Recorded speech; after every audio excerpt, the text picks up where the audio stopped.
Good morning everyone. कल हम लोग पढ़े थे ट्रायंगल इनइक्वालिटी और उसमें हम लोग दो रूल पढ़े थे, एक सम रूल और एक डिफरेंस रूल। तो आज हम लोग उसी रूल पे बेस्ड कुछ क्वेश्चंस देखेंगे। सबसे पहला क्वेश्चन हम लोग देख रहे हैं, is it possible to have a triangle with the following sides.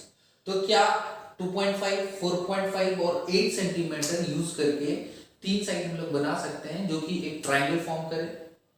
Will solve it using sum rule. तो हम लोग एक बार सम रूल से देखते हैं और फिर एक दूसरे का एग्जांपल हम लोग डिफरेंस रूल से चेक कर लेंगे।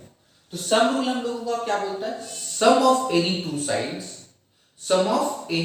To sides must be greater than the third side.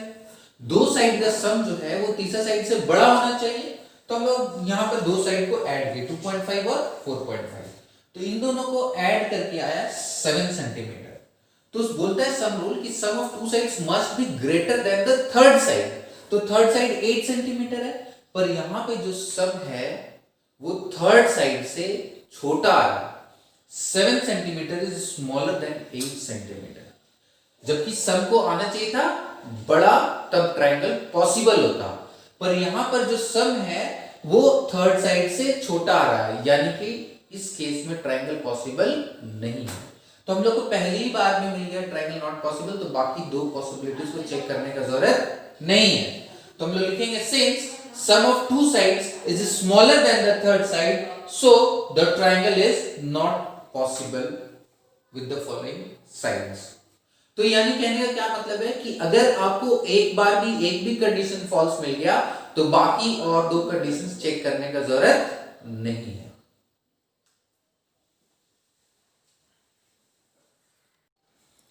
Now we have another example. In this again we will find that with the following sides 9 cm, 3 cm and 5 cm, in sides को use करके क्या हम लोग का triangle possible है। तो इससे पहले वाले एग्जांपल में हम लोग बनाए थे सम रूल यूज करके, अभी हम लोग यूज करेंगे डिफरेंस रूल। ठीक है, तो कल के एग्जांपल में हम लोग देखे थे कि डिफरेंस रूल में हम लोग क्या करते हैं, difference rule says that difference of any two sides of a triangle must be smaller than the third side। Difference जो है वो थर्ड साइड से छोटा होना चाहिए। तो यहां पर हम लोग के पास 9 सेंटीमीटर, 3 सेंटीमीटर और 5 सेंटीमीटर है। तो 9 सेंटीमीटर माइनस 3 सेंटीमीटर किए, ये आया हम लोग का 6 सेंटीमीटर। तो अब ये 6 सेंटीमीटर जो है वो थर्ड साइड से छोटा होना चाहिए, तभी ट्रायंगल पॉसिबल है। पर यहां पर जो है इस एग्जांपल में 6 centimetre is greater than the third side, that is 5 centimetre. 6 centimetre जो है वो 5 सेंटीमीटर जो कि थर्ड साइड है उससे बड़ा है, तो इसलिए ट्रायंगल पॉसिबल नहीं होगा। एक बार फिर से रिपीट कर रहे हैं, हम लोग का डिफरेंस रूल क्या बोलता है, difference of any two sides of a triangle must be smaller than the third side, तभी ट्रायंगल पॉसिबल होगा।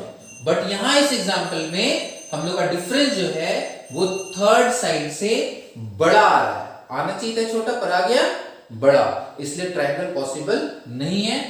तो हम लोग लिखेंगे since difference of two sides is greater than the third side, so the triangle is not possible.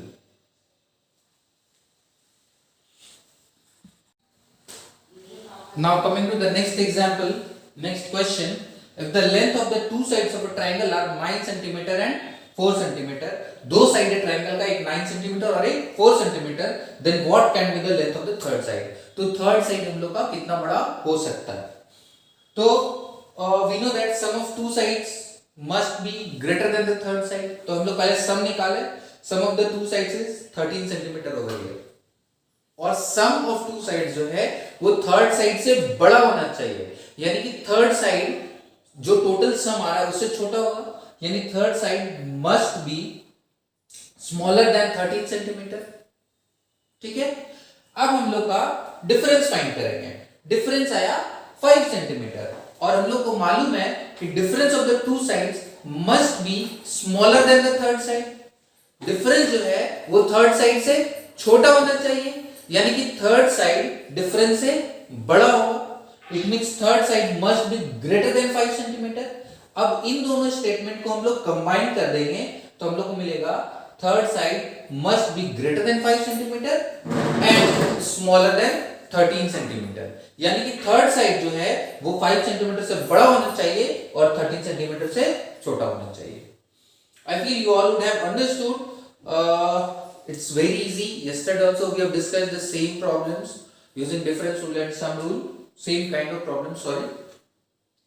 तो इस तरह से हम लोग बना सकते हैं. अगर ट्रायंगल पॉसिबल है तो वो बताना होगा, नहीं पॉसिबल है तो वो भी बताने के लिए हम लोग आज अपना क्वेश्चंस कर चुके हैं. तो today you will be solving exercise 8.3 all. पूरा एक्सरसाइज 8.3 आप लोग कर सकते हो. सिर्फ 4 क्वेश्चन है. It's very easy. Still you have any doubt, आप एक बार वीडियो को वापस से दोबारा से देखें और फिर भी कोई डाउट होता है, डू कॉन्टैक्ट मी और contact your respective teacher. Thank you everyone.